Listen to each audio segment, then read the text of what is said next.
kuncinya sebetulnya integrated development gitu ya. Jadi pembangunan yang terintegrasi gitu. Nah, pembangunan yang terintegrasi inilah yang menjadi pilihan, dan ini harus didukung dengan kebijakan politik dan kebijakan anggaran. Nah, kebijakan anggarannya kalau daerah mungkin sangat terbatas kemampuannya. Nah, provinsi yang kemudian harus turun. Pusat juga kami berharap ya ikut turun di sektor yang terintegrasi ini.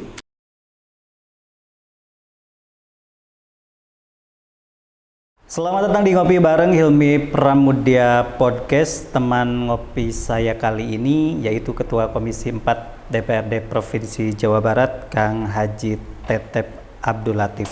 Hari ini telah hadir bersama saya. Kang Haji, apa kabar, Kang? Alhamdulillah, Assalamualaikum. Waalaikumsalam warahmatullahi wabarakatuh. Sebenarnya sudah sejak lama sekali kita komunikasi, tapi waktunya baru kesampaian hari ini ya, Kang Haji? Ya, Alhamdulillah. Gitu. Ini tadi saya ngobrol, jadi anggota dewan itu kayaknya benar-benar sibuk banget gitu ya. Sampai ini suara Kang Haji itu bukan aslinya kayak gini, ini karena ini aja ya, saking aktivitas seperti. Ya, Alhamdulillah. Jadi menjelang memasuki bulan Rajab mungkin ya saya karena disebut oleh orang sebagai ustadz. Iya, betul. Gitu ya. Jadi kiai menurut sebagian. Jadi aktivitas saya ya keliling di bulan Rajab itu sejak tanggal 1 Rajab itu keliling terus. Kemarin pas reses itu tambah penuh gitu agendanya gitu ya.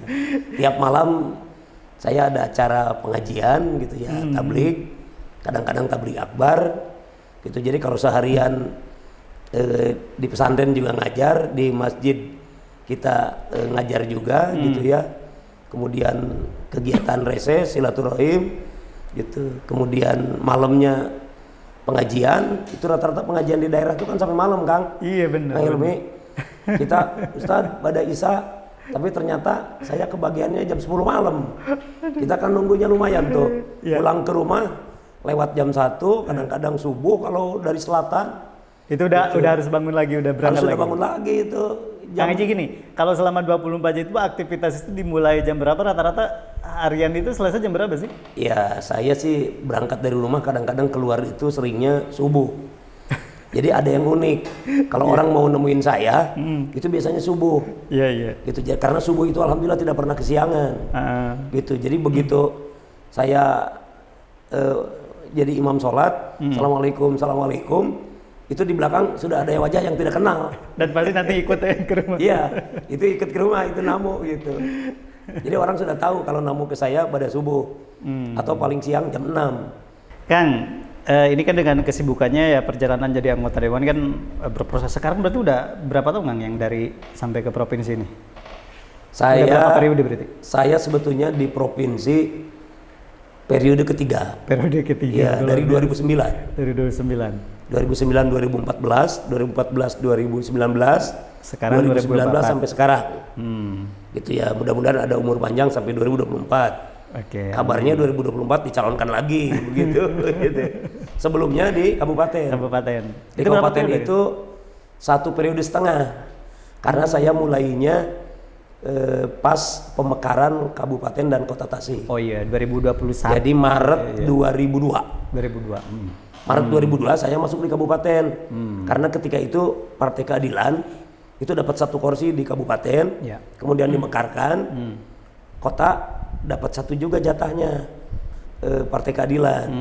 Nah, tapi saya sebagai ketua DPD kan dipaksa harus ngisi kursi, gitu. Nah, maka ya sebetulnya di awal juga suara saya itu paling banyak. Dulu kan masih nomor urut 1, 2, 3 gitu ya. 1, 2, 3 gitu, yang berangkat yang ditunjuk partai. Saya kebetulan ketua DPD Partai Keadilan pertama 98 sampai 2001. Nah, begitu 99 pemilu Partai Keadilan dapat 1 kursi, saya disuruh maju oleh ketua DPW Pak Sunman Jaya ketika itu. Tapi ya saya ketika itu mungkin mentalnya belum siap gitu ya, jadi dewan. Ya, jadi sudah itu bagian yang lain lah. Ada sekretaris saya, padahal suara saya paling banyak. Saya dicalonkan dari Pagar Ageng sebelum dimekarkan dengan Sukaresik. suara saya 2.879 masih ingat. Gitu. Nomor 1, suara paling gede. Gitu. Sekretaris saya Pak Ade Ruhimat itu dicalonkan dari Kecamatan Saropa, suaranya 1.200. Jadi seharusnya saya yang jadi. Tapi udah Pak Sekretaris naik. Akhirnya Pak Ade dilantik. Nah, begitu pemekaran kota kabupaten tahun 2002, saya disuruh masuk di kota. Tapi karena saya asalnya dari kabupaten. Pak Ade Ruhimat asalnya dari Lengkong, dari kota. Jadi tuker gitu? Ya tuker. Gitu. Jadi saya PAW dulu beliau gitu ya. Kemudian pas pengisian kota, Pak Ade Ruhimat masuk di kota bulan Mei. Mei 2002. Gitu. Jadi saya sejak Maret 2002 di kabupaten sampai 2004. 2004 dicalonkan lagi sampai 2009. Tapi di periode antara 2004-2009 saya pernah dicalonkan menjadi wakil bupati bersama Pak Ahmad Saleh. Pada masa periode kedua Pak Tatang. Ada 4 calon. Betul. Itu Tahiyat, Tatang dan Hidayat. Gitu ya. Kemudian ada Harun Arasid Acep Adang. Terus Ibu. Kemudian ada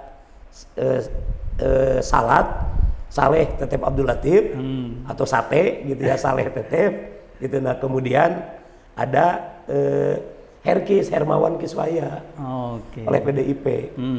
Gitu. Nah, jadi 4 pasang. Luar biasa itu. Runner up saya. Iya, kami runner up. Ahmad Saleh dengan saya juara kedua. Tapi kan kalau di pilkada tidak ada juara kedua. Iya, betul.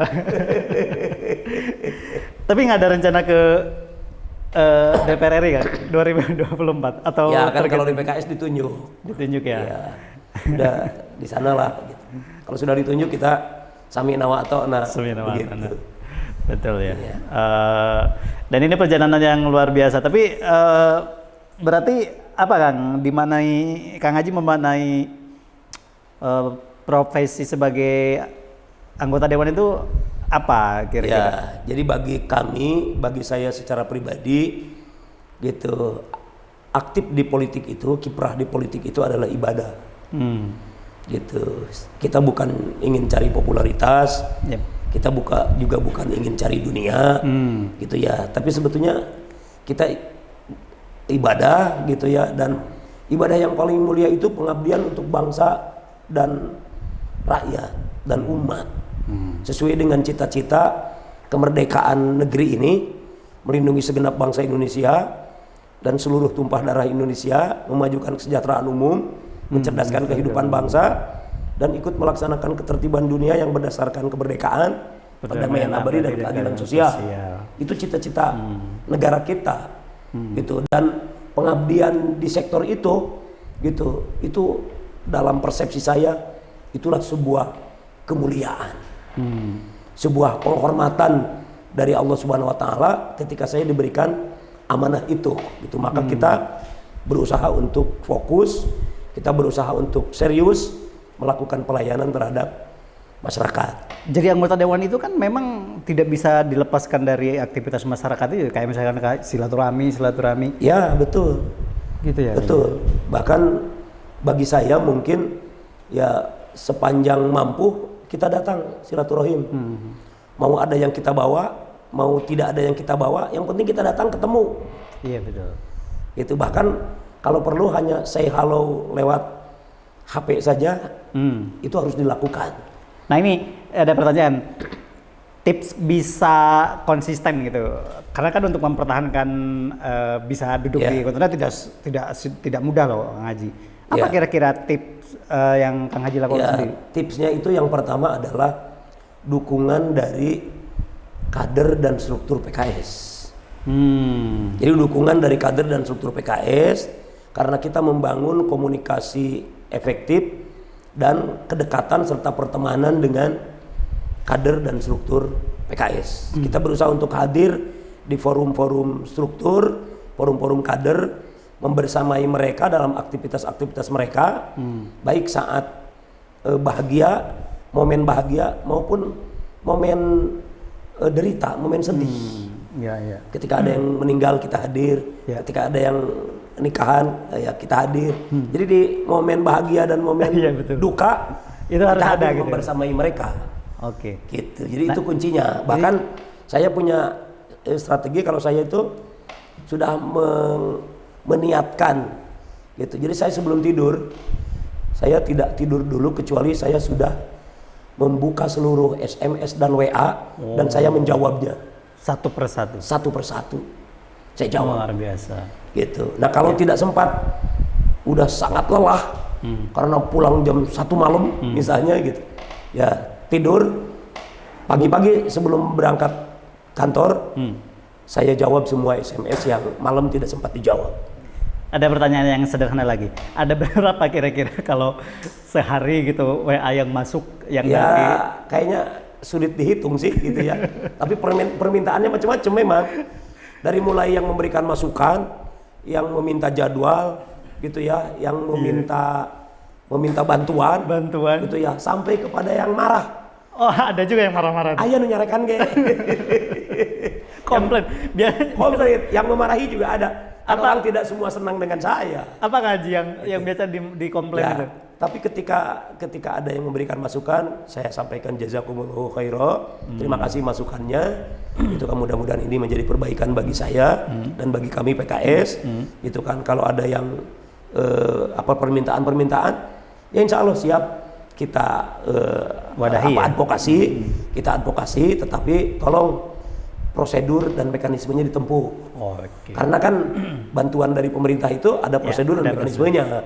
Apalagi sekarang masih ada sistem yang berlaku.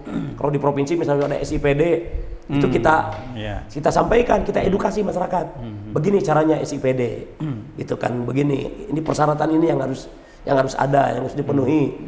Itu kita sampaikan. Gitu. Bahkan ada yang Pak Haji ini mah pokoknya proposal buat ke provinsi tapi manawi Pak Haji na bade di pribadi bae meutina saku sorangan. Ada begitu. Ya kita jawab juga insya Allah walaupun ala kadarnya mudah-mudahan ada rezekinya. Jadi saya tidak pernah tolak. Insya Allah mudah-mudahan ada rezekinya. Nah itu saya selalu begitu. Kalau ada yang undang ke nikahan banyak juga kan? Yang undang dari mana? Ke nikahan misalnya, pengen didatangi nikahan. Ya, bahkan nyuruh khutbah nikah, minta jadi saksi gitu. Itu saya penuhi sepanjang tidak bentrok. Betul. Gitu, tidak bentrok tuh kalau kegiatannya sangat urgen kita timbang ya. Saya menyampaikan permohonan maaf, kirim karangan bunga. Oh iya. Gitu. Betul. Tapi kalau atau nitip amplop gitu ya. Tapi kalau tidak bentrok, ya pasti kita upayakan hadir. Gitu. Jadi saksi atau suruh khutbah nikah gitu. Segala macam ya ada ya. Ya begitulah. Gitu karena menurut persepsi masyarakat itu anggota dewan itu serba bisa. Iya. Serba bisa gitu. Iya, kalau kedatangan masyarakat disuruh imam, disuruh khutbah gitu, disuruh segala macam gitu. Iya begitu. Oke. Kang Haji di Komisi 4 ini kan membidangi pembangunan misalnya infrastruktur dan ada turunnya nanti ke bawah. Nah ini kan sebenarnya kalau berbicara terkait dengan infrastruktur di Provinsi Jawa Barat, memang kalau kita lihat dari kacamata masyarakat ada beberapa hal yang mungkin bisa dikomentari. Nah saya juga ingin Kang Haji angkat bicara terkait beberapa pembangunan. Tapi saya ingin yang paling sangat ditunggu masyarakat ini walaupun mungkin tidak secara langsung di bawah provinsi terkait dengan pembangunan tol Getaci Gede Bage Tasik Cilacap. Ya. Info yang didapatkan Haji seperti apa tuh sekarang progresnya? Ya, kami kebetulan bulan yang lalu itu melakukan konsultasi ke Jakarta, ke Kementerian Perhubungan dan Kementerian PUPR. Jadi informasi tentang jalan tol yang untuk trase sudah selesai. Jalan tol Getaci itu gitu ya, Gede Bage, Tasik dan Cilacap itu trase sudah selesai. Gitu sudah fix, tidak ada perubahan ke arah selatan. Dulu kan ada isu ke utara. Gitu ya, lewat jalur Limbangan. Tapi ternyata itu sudah diputuskan jalurnya ke selatan. Jadi Garut, Salawu ya, gitu kabupaten, ya, langsung ke kota. Iya. Nah, yang berikutnya adalah jadi kalau trase sudah selesai, sekarang malah sudah dimulai pembebasan lahan. sudah mulai pembebasan lahan.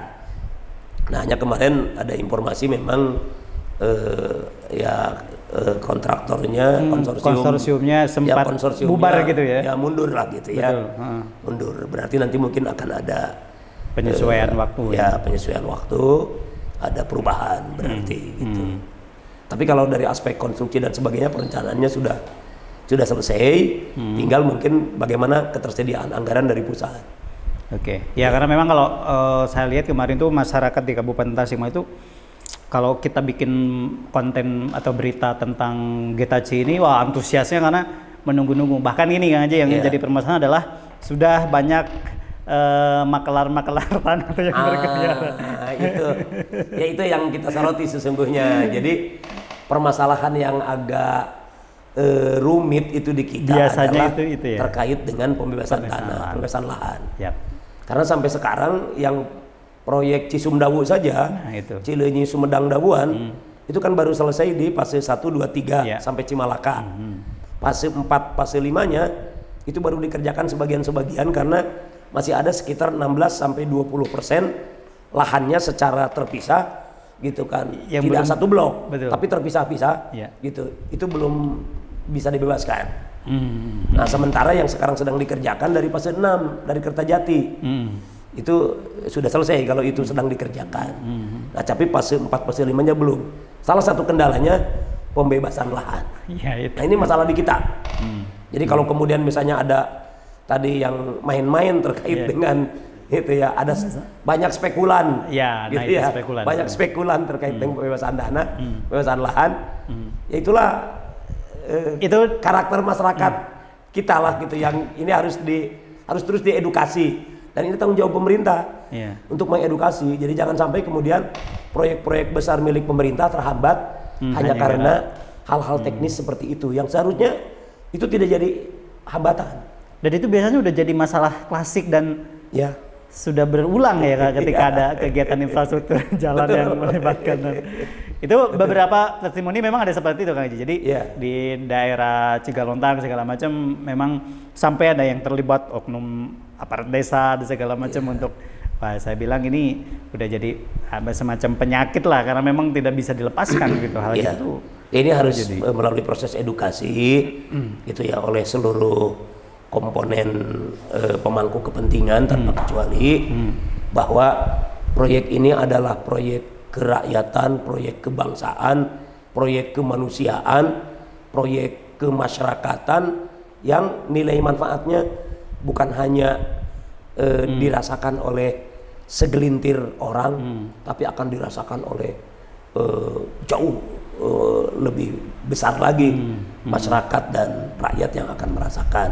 Sehingga ketika kita ikut memperlancar itu misalnya gitu ya, dengan tidak mempermainkan, kalau masalah tawar menawar bolehlah gitu kan, tetapi tawar menawar harga boleh, itu hak gitu ya, dalam jual beli diperbolehkan gitu kan, tapi jangan sampai kemudian mempermainkan gitu. Nah, kita harus yakini bahwa ketika kita ikut memperlancar, sesungguhnya kita mendapatkan amal soleh gitu, karena ini manfaatnya dirasakan oleh umat dan bangsa, dan nanti akan jauh lebih panjang manfaatnya untuk anak cucu kita ke depan.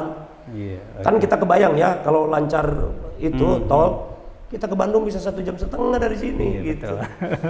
Gitu. Kemudian kalau misalkan ngomongin soal pembangunan ini kan, kalau kita lihat sekarang yang paling kasat mata di bawah kepemimpinan Ridwan Kamil kan sekarang itu lagi banyak ke fisik, alun-alun dipercantik segala macam. Tapi sebagian orang memang kalau misalkan saya lihat masyarakat itu senang dengan ada ruang publik, itu senang loh Kang Haji. Mereka bisa main di situ kayak apa ya, punya tempat. Tapi satu sisi ternyata kan secara luas ada juga yang mengkritisi terkait dengan ya gubernur hanya bangun-bangun yang seperti itu, apa fungsi dan manfaat lebih besar. Kang Haji melihatnya seperti apa? Ya, sebetulnya saya melihat bahwa infrastruktur seperti alun-alun, pedestrian di pusat kota gitu itu bagus sih gitu ya, dibangun bagus. Tetapi tentu yang harus kita jaga itu adalah keseimbangan. Keseimbangan, jangan sampai kemudian kita push gitu kan ke sana, sementara sektor lain gitu itu agak terlupakan. Gitu. Sektor apa? Sektor yang sangat strategis untuk mendongkrak daya beli masyarakat misalnya ya, gitu. Atau juga sektor-sektor ekonomi dalam rangka meningkatkan nilai jual petani misalnya. Ya, itu jangan dilupakan gitu. Ketahanan pangan, apalagi kita baru saja melalui pandemi COVID selama 2 tahun. Itu di nasional saja gerakannya adalah fokusnya adalah ke pemulihan ekonomi. Sampai pemerintah melalui BUMN saja itu mengucurkan dana pinjaman ke daerah-daerah yang tidak memiliki anggaran gitu dengan PEN gitu, pemulihan ekonomi nasional. Itu bisa pinjam, termasuk Jawa Barat sempat pinjam 4 triliun gitu di 2020 sampai 2021 gitu, itu pinjamnya 4 triliun Jawa Barat. Nyatanya hari ini memang Pemprov Jabar ke arah pemulihan ekonomi itu masih minim kan untuk program. Ya, saya melihat keseimbangannya masih kurang. Jadi terlalu nge-push ke pembangunan infrastruktur yang ya istilahnya hanya apa ya? Mercusuar lah gitu ya, artifisial gitu ya. Mercusuar artifisial. Gitu, jadi tampilan luar. Betul, kalau kita main di alun-alun senang selfie gitu kan, ketika kita senang indeks kebahagiaan meningkat gitu ya. Indeks kebahagiaan meningkat gitu. Tapi ketika ya kalau indeks kebahagiaan meningkat berarti daya imunitas terhadap serangan penyakit yang lebih kuat gitu ya. Tetapi ya ketika kemudian pulang ke rumah kemudian tidak ada yang bisa dimasak misalnya, kita sulit untuk makan sehari-hari misalnya, itu kan ya akhirnya jadi stres lagi. Masa harus terus di alun-alun misalnya kan gitu. Ya tapi bagus sih untuk dibangun, silakan. Tinggal menjaga keseimbangannya itu ya. Gitu ya, jangan sampai misalnya di akhir jabatan saja ini masih ada 19 alun-alun yang akan dibangun. Nah, itu 12 alun-alun belanja langsung di dinas provinsi itu melalui Disperkim, dan itu mitra saya gitu ya, mitra kami di Komisi 4. Nah, sementara yang 7-nya lagi itu bantuan keuangan untuk kota kabupaten. Nah, anggaran-anggaran itu biasanya di rate berapa tuh? Iya, saya melihat alun-alun dari 19 alun-alun yang akan dibangun 2023 itu ada 1 alun-alun 10 miliar angkanya. 2 alun-alun masing-masing 14 miliar. Sisanya ada yang 15 miliar, rata-rata di angka belasan, 15 miliaran gitu. Bahkan ada yang sampai 20 miliar ke atas, 28 miliar. Luar biasa ya. Alun-alun. Jadi kalau dirata-ratakan itu angkanya berapa gitu. Nah, kalau itu digunakan untuk misalnya meningkatkan nilai tukar petani dengan subsidi pupuk, dengan bantuan alsin, alat mesin, dengan bantuan benih, gitu kan, bantuan obat-obatan pertanian, gitu, bantuan ternak, gitu, bantuan untuk UKM, gitu, itu luar biasa sebetulnya. Itu akan mendongkrak ekonomi secara langsung. Karena kalau pembangunan alun-alun, bangun situ, itu tidak mendongkrak ekonomi secara langsung, walaupun ada dampaknya, multiplier efeknya ada. Tapi itu kan jangka panjang.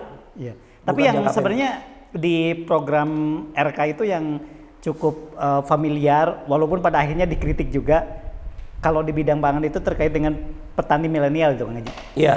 Walaupun saya kemarin sempat baca-baca juga gitu, banyak yang mengeluh si orang-orang yang menjadi petani milenial ada dijanjikan pada akhirnya ditinggalkan, walaupun hanya seremonial, tanda kutip pencitraan, pergi segala macam. Itu apa kami juga mendapatkan informasi itu, walaupun itu bukan wilayah kerja komisi kami gitu ya, di Komisi 4. Tapi kami dapat informasi itu di Banggar. Kami juga dapat informasi itu di teman-teman DPRD. Jadi seringkali memang kita ini tidak telaten gitu dan tidak terintegrasi. Nah, itu. Gitu ya. Jadi harusnya kan program itu terintegrasi, jadi integrated program. Gitu ya. Jadi program yang terintegrasi. Program terintegrasi itu misalnya begini ya. Program petani milenial itu kan harus ada proses edukasinya. Itu sejak awal. Jadi jangan begini, ada anak muda milenial dia sudah jadi petani, didatangi oleh petugas Pemprov, diberi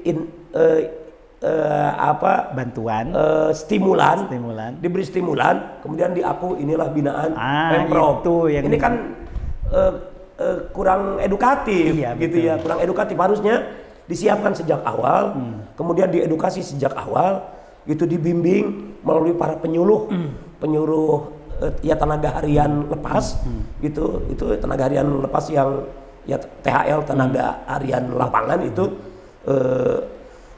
dulu itu istilahnya dulu mah penyuluh ya. Nah, penyuluh itu memberikan bimbingan kepada para petani milenial, memotivasi bagaimana tumbuh semangat dan keinginan untuk menjadi petani. Tapi yang terjadi hari ini seperti yang tadi disampaikan ada yang mengaku seperti itu. Persis, kayak misalnya mohon maaf, OPOP itu one pesantren one product.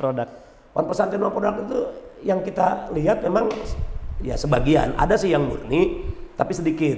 Kebanyakannya adalah pesantren-pesantren yang sudah punya produk, diberikan bantuan, kemudian disebutlah sebagai program provinsi. Itu kan kurang elok. kurang elok. Harusnya yang sudah itu ya biarin aja tumbuh. Biarkan tumbuh. Gitu. Nah, mereka dijadikan mentor untuk menumbuhkan yang baru, sehingga yang baru ini benar-benar dari awal dibina, diedukasi, dibimbing, diberi modal oleh provinsi, kemudian mereka jadi berdaya. Nah, itu betul produk provinsi benar. Gitu. Ya. Tapi kalau di 2023 ini memang setelah ditengok lah mungkin program 2003 ini di akhir sebenarnya akhir jabatan RK kan, itu lebih ke masih dominasi infrastruktur. Ya, termasuk di kita tuh sebetulnya masih ada banyak agenda infrastruktur. Pertama, nilai kemantapan jalan kita belum bagus pasca Covid ini. Itu di angka 80-an, padahal dulu kita pernah lewat angka 90 gitu ya, angka kemantapan jalan. Turun berarti. Sekarang turun gitu ya, alasannya karena selama Covid kemarin tidak dibangun. Ternyata kita menemukan dari 2.400 kilometer jalan provinsi kurang lebih gitu, itu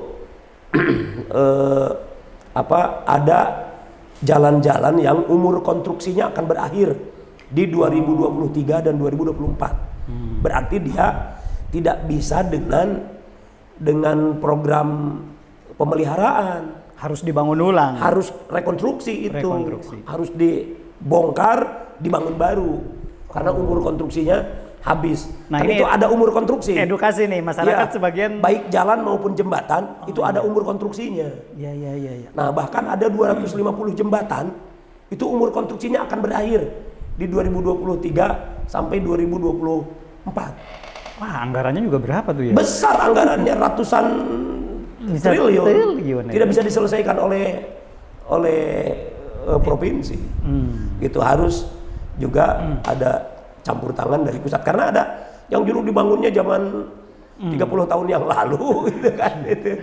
Apa mungkin sekarang rekannya lagi keseret-seret ini pengen nyapres atau enggak? Ya sebetulnya enggak lah gitu ya. Ada sih progres, tapi tadi saya melihat keseimbangannya masih belum dipertahankan gitu ya. Terlalu condong ke hal-hal yang sifatnya artifisial. Misalnya bangun Masjid Al-Jabar. Tugu Kujang. Oh iya, itu Tugu yang Kujang yang dekat Masjid Al-Kamil. Betul. Gedung Panenjoan. Misalnya kemudian juga dulu ada Gerbang Pandang di Monumen Perjuangan. Dulu pernah diajukan ke Komisi 4 96 miliar anggarannya di 2021. Tapi kami di Komisi 4 tidak menyetujui, dicoret dan hanya diberikan 16 miliar saja untuk penataan Monumen Perjuangan. Dibuat Gerbang Pandang. Tadinya mau bikin monumen Covid. Monumen Covid itu bangunan untuk sebagai peringatan bagi korban-korban nakes, bagi para nakes yang korban pada saat Covid, meninggal pada saat Covid. Kata kami, kata saya secara pribadi, ya kan bukan seperti itu cara kita memberikan penghargaan kepada para pahlawan Covid itu. Tetapi mereka harus diberikan penghargaan dengan dipastikan anak-anak keturunan mereka dapat melanjutkan pendidikan sampai ke jenjang yang tinggi, bisa menggantikan para orang tuanya, dan itu dibiayai oleh pemerintah provinsi. Ada betul di provinsi JFLS, Jabar Future Leader Scholarship, beasiswa untuk mahasiswa. Tapi angkanya di 2003 hanya 8,4 miliar. Cukup buat apa? 8,4 miliar kita protes, gitu kan, terus kita dorong, akhirnya ditambahin sampai 12,6 miliar. Itu pun tambahannya dari gitu pokir anggota DPRD. Wah, luar biasa dari pokir. Tapi kemarin juga masalah pembangunan infrastruktur misalnya yang terakhir yang rame-rame lah, walaupun tadi Aljabar misalnya, walaupun kan ada isu-isu yang sebenarnya itu gimana? Tidak masalah kan kalau? Tidak masalah. Aljabar itu alhamdulillah itu prestasi masyarakat Jawa Barat, kebanggaan kita sebetulnya. Karena itu direncanakan pembangunannya dan dimulai pada zaman Ahmad Heriawan. Ya betul. 2016, 2017 saya ikut ke Madinah dan Mekah, itu studi banding melihat Ma'rod, melihat apa istilahnya, Ma'rod itu museum yang sekarang dibangun juga di Aljabar itu. Di Aljabar ada gitu ya, museum. Nah, tentang sejarah perjuangan Islam di Jawa Barat gitu ya. Itu cocok lah, nyambung dengan masjid gitu ya. Dan itu bagus gitu ya. Angka biaya pembangunannya juga lebih dari 1,5 triliun lebih lah. 1,2 sekian sebetulnya fisiknya. Tapi dengan yang lain-lainnya kalau sampai selesai itu bisa di 1,5. Nah, makanya itu banyak yang memprotes itu di tengah situasi seperti ini, kok kenapa misalnya si Pemprov ini malah membangun yang sifatnya monumental, yang memang ya betul itu kebanggaan, tapi tidak secara langsung misalnya ketahanan pangan segala macam. Itu kan perencanaannya dari awal, jauh sebelum COVID. Dan direncanakan itu sebetulnya harusnya di masa akhir itu selesai. Tapi kan ada beberapa kendala yang tadi masalah pembebasan lahan gitu kan. Itu masalah juga gitu kan. Ya, jadi itulah yang memperlambat sehingga akhirnya ya kemudian dilanjutkan pada masa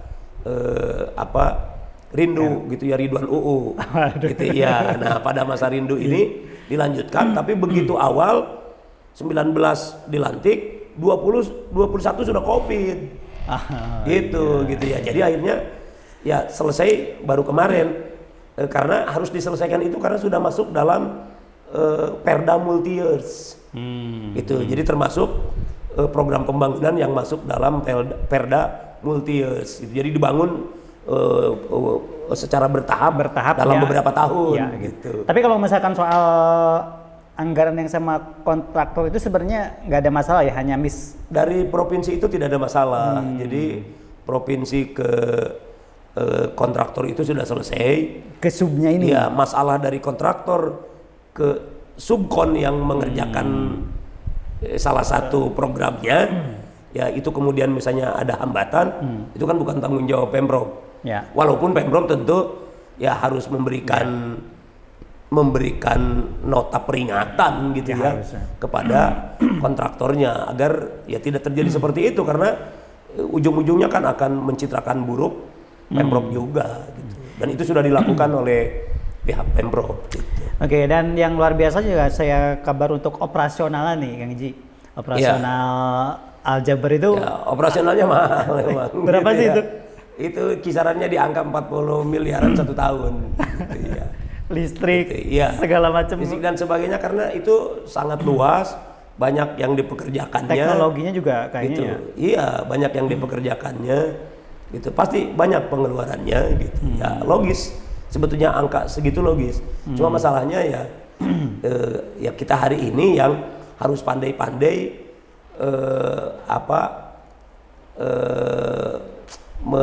menentukan kebijakan anggaran, penyeimbangan gitu itu ya, tadi kebijakan anggaran dan kebijakan politik kita, gitu. Ada keseimbangan. Oke lah, kalau ini karena ini tetap harus dipelihara. Kalau tidak dipelihara rusak juga, gitu ya. Tapi mungkin sektor lain yang terkait dengan peningkatan tadi daya beli masyarakat, nilai tukar petani, pemberdayaan UMKM, kalau perlu pemberdayaan koperasi agar kita benar-benar mandiri secara ekonomi masyarakat. Nah, termasuk juga beasiswa untuk membuat anak generasi Jawa Barat ini pandai dan memiliki daya saing, berkualitas dan memiliki daya saing, gitu. Nah itu juga harus diperhatikan lebih. Iya, memang tidak bisa tidak bisa dinafikan kalau Gubernur Jabar ini suka bikin gedung-gedung, monumen. Misalkan yang terakhir juga besok yang kabarnya akan diresmikan gedung Creative Center. Beberapa waktu lalu juga Kak Haji kayaknya monitoring. Itu apa yang dilihat? Ya kita memaklumi sih karena backup beliau itu kan kholfiyatnya, latar belakang beliau itu arsitek ya. Gitu. Jadi kalau kemudian seneng bangun-bangun ya wajar lah dia arsitek gitu kan. Tapi itu juga adalah kewenangan dia secara konstitusi, tidak masalah. Silakan. Tapi yang perlu dijaga itu adalah keseimbangannya. Jangan sampai terjadi ketidakseimbangan karena sesuatu itu akan baik kalau diracik secara seimbang. Gitu. Kalau tidak ada keseimbangan kan gitu ya repot. Timpang gitu ya. Gitu. Kita mikul juga kalau nggak seimbang, berat ke depan atau berat ke belakang, repot kan. Yang enak itu seimbang gitu. Nah, GCC itu tuh buat apa Kang diperuntukkan? Gedung Creative Center itu ya untuk jadi wadah bagi generasi masyarakat Tasikmalaya, ya termasuk generasi milenialnya terutama, dan para aktivis UMKM, seniman, budayawan gitu kan, agar kreativitas masyarakat Tasik yang terkenal, masyarakat Tasik ini kan terkenal kreativitasnya. Baru-baru ini misalnya ada agro digital itu panen panen melon misalnya kan, itu kan terobosan luar biasa. Jadi masyarakat Tasik itu kreatif. Nah, memang pemerintah harus hadir mewadahi kreativitas itu, dan bagus kalau gedung itu dibangun.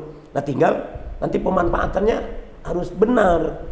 Saya kemarin sempat melihat yang nampak itu ya alhamdulillah ada ruang model tempat pertunjukan. Betul.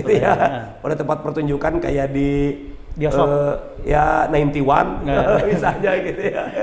Kayak di bioskop. Bagus lah gitu, tapi itu benar-benar harus digunakan untuk proses edukasi bagi tumbuhnya kreativitas masyarakat, terutama kalangan milenial di masyarakat Tasik dan sekitarnya. Yang terkenal masyarakat Tasik itu kreatif, masyarakat yang sangat kreatif. Misalnya batik itu kan sekarang luar biasa Tasik. Tapi anggarannya besar juga kemarin, berapa? Udah sekitar 18-an sampai 20 lah. Tapi itu udah final, udah oke. Tapi kan belum dengan daya dukung yang lainnya. Daya dukung lainnya belum, itu baru fisik aja. Baru fisik. Itu beberapa untuk mendukung keberlangsungan programnya itu belum. Malah mereka minta lagi. Pemkot Tasik kemarin gitu ya ke kita, Pak, tolong diusulkan juga ini untuk kegiatan-kegiatannya. Ya kata saya, ini kan kita udah ngasih gedungnya, silakan kegiatannya dari anggaran Kota Tasik. Kegiatannya. Kalau saya lihat kan yang sekarang itu memang cukup modern, dan modern itu kan didukung pasti dengan teknologi terkini kayak misalnya. Karena kalau nggak dimaksimalkan juga nanti. Betul. Dan saya berharap sih dengan adanya Creative Center itu bisa memunculkan event-event kreatif dari berbagai komponen masyarakat Tasik, termasuk seniman dan budayawannya, sehingga itu bisa dijual. Dan hasil dari event itu kemudian bisa mensubsidi kegiatan-kegiatan gitu yang menjadi tanggung jawab gedung Creative Center itu untuk mengeluarkan pembiayaannya. Saya yakin kalau dikemas dengan baik, gitu ya, dengan potensi milenial yang sangat luar biasa, bisa lah terbiayai, bisa ada banyak kegiatan. Tinggal ya pemerintah membuka seluas-luasnya. Mari yang orang-orang yang kreatif itu, ayo dirangkul, gitu ya. Jangan dipukul, tapi dirangkul, gitu kan, gitu. Jangan diejek, tapi diajak, gitu kan. Kita itu merangkul bukan memukul, mengajak bukan mengejek, gitu. Nah, ketika semua diajak, semua dirangkul, itu mereka merasa ditempatkan, merasa diapresiasi, diwadahi, dihargai, gitu ya. Itu mereka akan senang, walaupun mungkin tanpa bayaran, Bisa jadi karena apa? Karena hatinya sudah puas. Ya. Ada wadah di situ untuk mengekspresikan. Betul. Nah itu kecerdasan itu saja untuk mengelola. Gitu. Jadi saya berharap itu dikelola dengan sangat cerdas, dikelola dengan sangat baik, dengan sangat welcome, kekeluargaan, gitu ya. Itu saya yakin ini modal yang sangat bagus sebetulnya untuk. Oke, nah itu tadi sebenarnya nanti kita nyari topik lagi yang luar biasa, masih banyak sekali yang bisa kita bahas bersama Kang Haji ini, tapi di lain kesempatan. Dan kita akhiri untuk ngopi bareng edisi hari ini. Terima kasih untuk yang telah menyaksikan. Mohon maaf bila ada salah-salah kata. Assalamualaikum warahmatullahi wabarakatuh. Sampai jumpa. Waalaikumsalam warahmatullahi wabarakatuh.